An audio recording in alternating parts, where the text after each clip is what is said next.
I'm James. I'm a journalist, searching for another interesting story. I'm Gina, a social media reporter. We're traveling on historic Highway 89, on the road to discovery.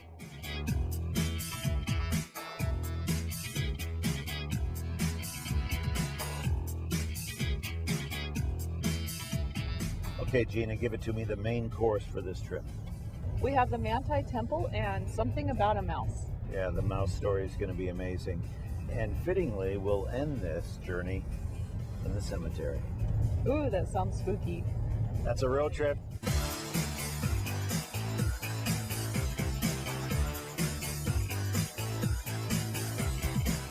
I guess you could say that most small towns need to have a sign up when you're entering that says, "Here we are." Unless, of course, you have a temple up on the hill. You don't need the sign. True, it's a marker.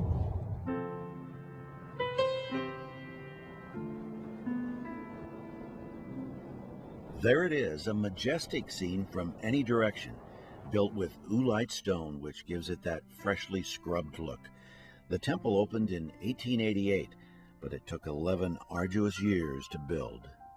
The Manti Temple is significant to our family because my great-great-grandfather, George Paxman, helped to build the temple.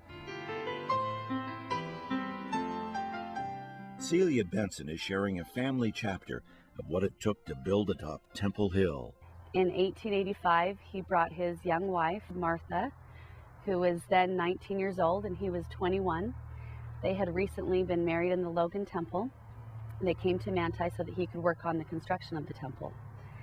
He was a Finnish carpenter and he worked full-time on the temple and he was paid $4 a week plus a little produce from the storehouse. So it was truly a labor of love.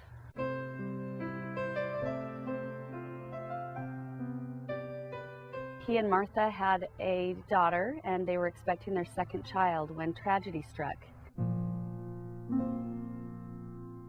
He was hanging these massive doors on the east side of the temple when he suffered a strangulated hernia and was in terrible pain. And so Martha put him in a wagon and took him to Nephi. From there, she put him on a train and took him to Provo. And it was there a few days later he died.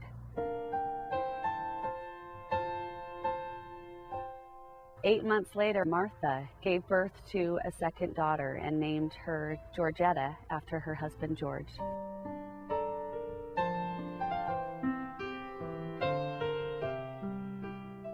Every time we look at the Manti Temple, it's a reminder of the great sacrifices of these early pioneer saints.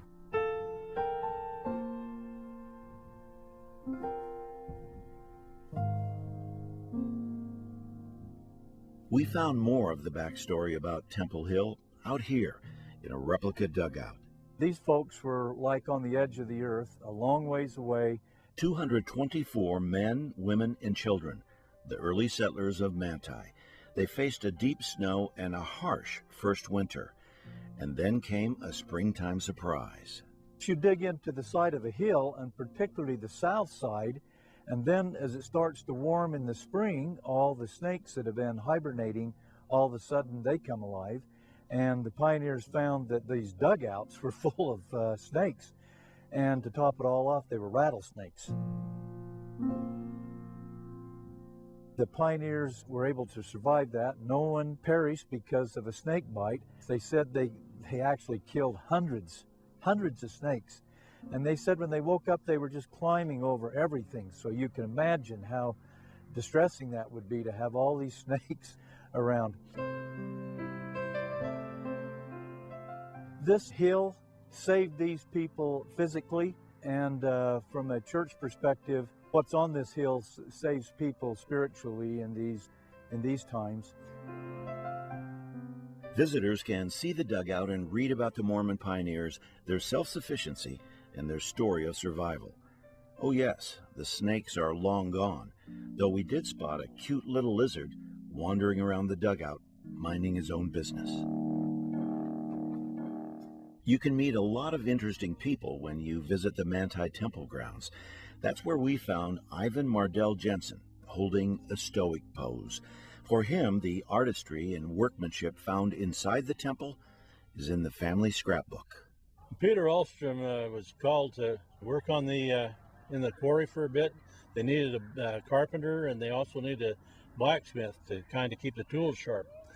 So eventually he got into the tool crib and was taking care of the tools for the inside of the temple. Same time, he was making the patterns for the wood carvings that was going to be made later on. He was a brother-in-law to William Astor, who was the architect for the Salt Lake and the Manti Temple. So I imagine there was a little bit of talk back and forth, and he eventually worked with him on the spiral staircase. John Buchanan, my other great-grandfather, he was with the Mormon battalion, and he came down into this area leading with some of the wagon trains. And he went to work also as a blacksmith and a carpenter here on the temple. And he also worked on that spiral staircase. We discovered one more story about Temple Hill we thought you should know about. I'm showing you a picture of my grandpa and my grandma. Grandpa and Grandma Thompson built this home in Manti, just below the Temple Hill. And this is probably one of the days when they were finished working and they were just taking a rest. Meet Shirlene Stovin, holding on to her past like there's no tomorrow. As I look at these yearbooks, I reflect on the life I had in Manti as a child. It was a great place to grow up and have fun with all the students. Playing the piano the way I did, I was utilized a lot in assemblies and anything that needed somebody to play the piano. There's a school song for the Manti High School, and I never did see the music, but I went home one day and made my own version. The words are the same, but the music's mine. So here we go. Oh, students from afar who behold the beacon star, quickly they come unto our high school. The real song in Shirlene Stovin's heart is from her childhood.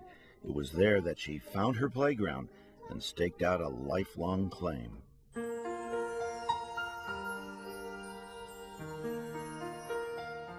I think when I really understood that it was mine is as I became older. Because as a young child, you're just busy playing, and you don't start to realize the importance of what you're doing until you get older and you look back and you're going, that was my playground. Not everybody has an opportunity to have a Temple Hill for a playground. So it made me feel very, very special.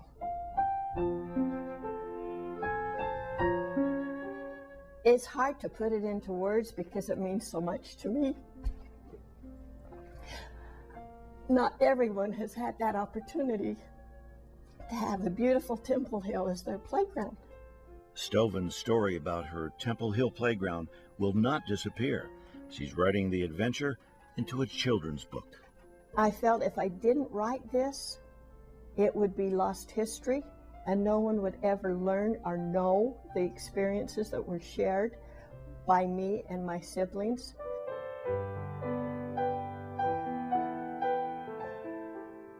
At Easter time, we would take our colored Easter eggs to the top of the hill, roll them down the hill. Oh, it was a race to see whose eggs could go faster and further. I felt impressed that this was something that needed to be done because it is a true story. A child's treasure from another time, still here, right along Heritage Highway 89. Coming back on weekends to visit family, I would be coming from the north, leaving Ephraim, and it would be in the evening, and the lights would be shining up on the hill on that temple, and I would go, yay, I am now home.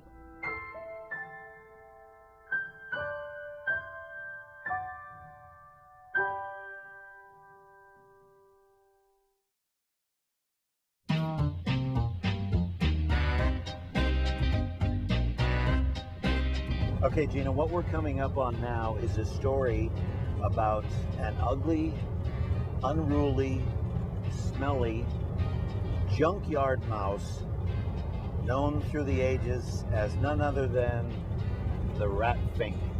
Ooh, that sounds stinky.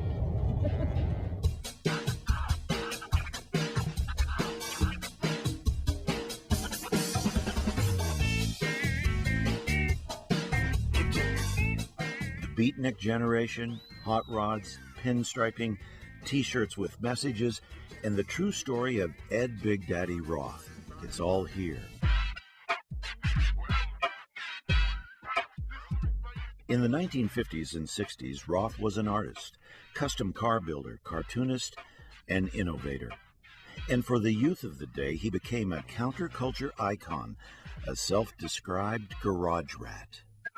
Ed liked to draw things, and he didn't want to copy anyone else's work.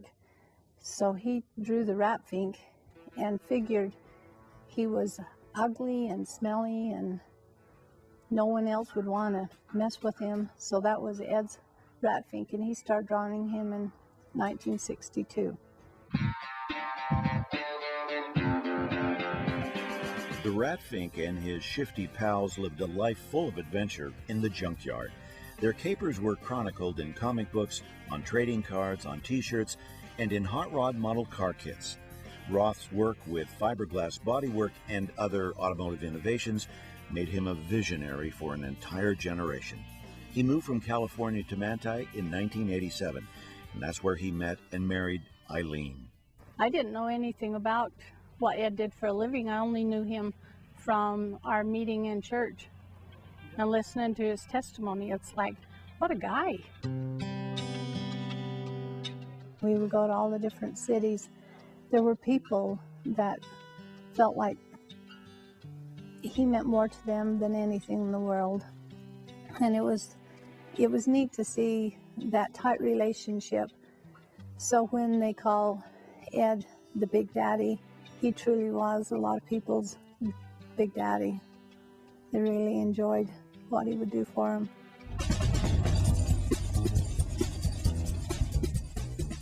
If you're wondering about the influence of Ed Big Daddy Roth, the answer might be as close as your neighborhood classic car show. No matter where you live, a stroll among these beauties, and tales of the Rat Fink come right to the surface. But we found at Motorhead. I've been a Big Daddy Roth fan since I was for over 50 years. Imprinted. This is my baby. This is a rat rod, initially motivated by Rat Fink, which Big Daddy Roth created.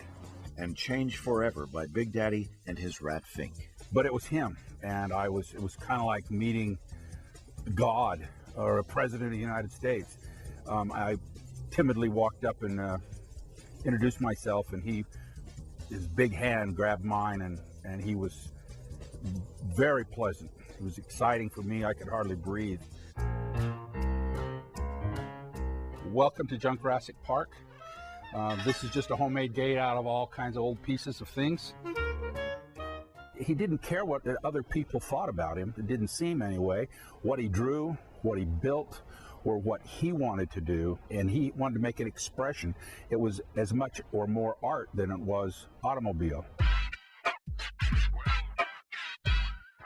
Looking at things and saying, there's something else here, and we just need to bring it out and let it bloom. Step back and try to look at the world a little differently.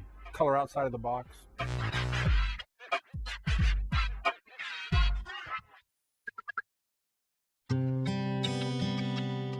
Roth died in 2001, but a yearly Rat Fink reunion attracts people from around the world right here in Manti.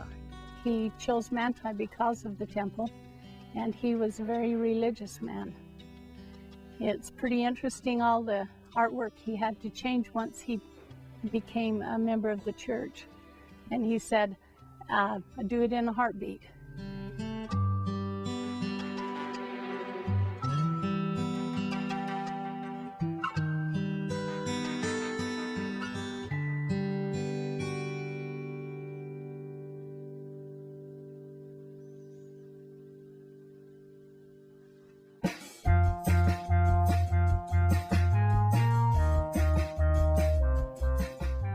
The Manti Temple and the Rat Fink?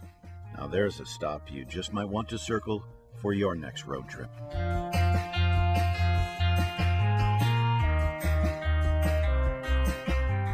In an earlier Discovery Roadshow, we stopped by an old gas station in Fairview. James and I reminisced about the good old days when gas was 38 cents a gallon and friendly service was important. Well, we discovered that inside that little gas station was a treasure trove of fun things to see and buy. Take a look. The corner station is a renovated 1921 gas station. We've kept a lot of the flavor of the past with some of the products that we carry. We carry a lot of retro and nostalgic types of toys, as well as home decor and jewelry and other fun things. Kids are really fun. If they've been here before, the first thing they do is they zoom back here to the play table, and they know that they can come back here and play while mom looks around, so they generally don't get too bored. We have items that start at just $4, and so it's great for birthday parties. We get a lot of birthday party traffic. Some of the most unique things we have are these retro or vintage style games, including, just things that some of us are old enough to remember. I think they find a lot of things here that they haven't been finding elsewhere, even up in Salt Lake. I think we have a selection of items that remind people of their childhood. So it's kind of like a little walk down memory lane, and then grandma or mom can show the kids what she used to play with when she was little. It's fun just to sit up front and listen to people go, oh, I had this when I was a kid, or, A really fun time around here is Halloween, and everybody loves to decorate their homes for Halloween. We try not to get too scary because we have little kids in the store, but it's a lot of fun. We have a website. We're happy to take phone orders, and our discount, we are always discounted at least 10%. If you're moseying down Highway 89 going through Fairview and you see that antique Texaco sign out front, just pull on in and enjoy the corner station.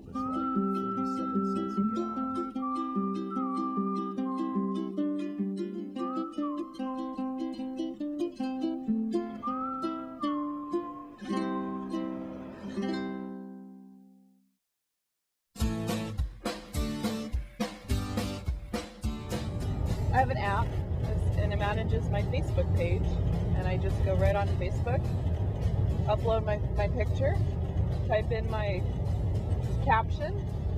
Look there are llamas over there.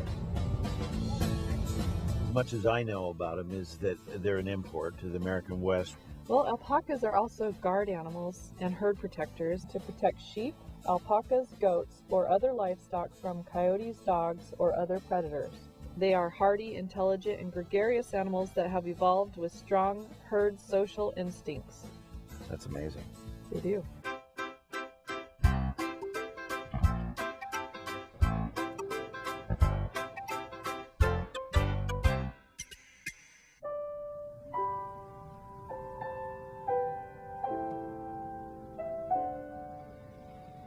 Traffic along Highway 89 is hardly noticeable once you roll into the Manti Cemetery, especially when Warren Woodside starts telling stories about music, farming, and the enduring strength of pioneers. That is a Civil War headstone right there.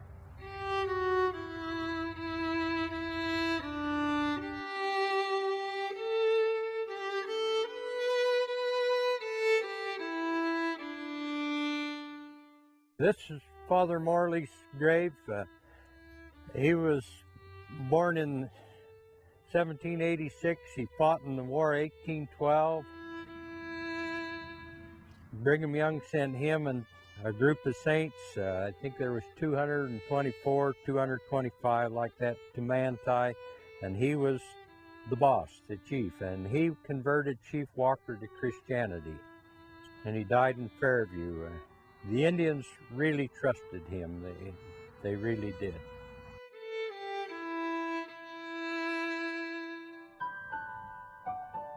The next headstone here is George Billings. On the headstone you'll see his history.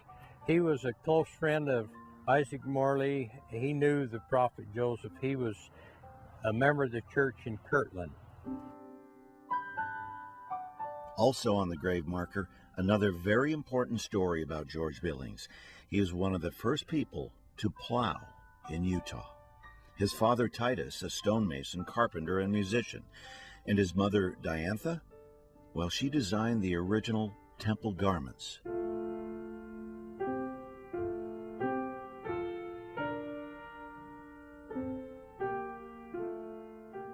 This has to be one of the toughest women that ever lived. Sophie was very resilient, and she was mom to 14 children. She come with a Willie Handcart company without a husband, with 5 small children. She had more than one husband. She outlived them all.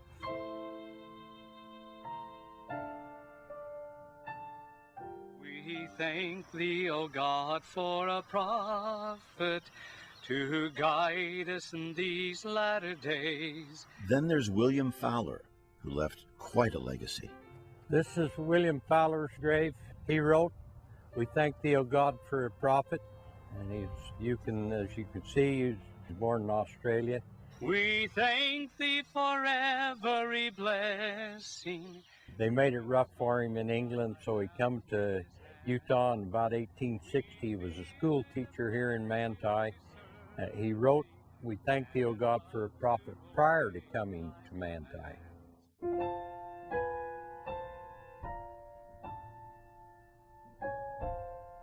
And then there's this headstone, little Alonzo Luke, who had just one birthday, and his brother Franklin Luke, who had but one day on earth. We know very little about these boys, but a lone flower speaks to us.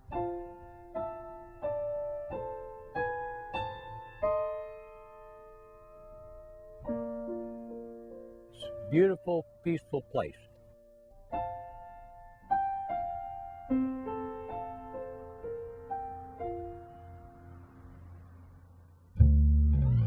We're on a road trip and families with kids. The children get a little tired. You read to them? I do. Sing a song? Yes. What is it? We sing lots of songs. Give me one. This little light of mine, I'm gonna let it shine. This little light of mine, I'm gonna let it shine, let it shine, let it shine, let it shine. Good night, Irene.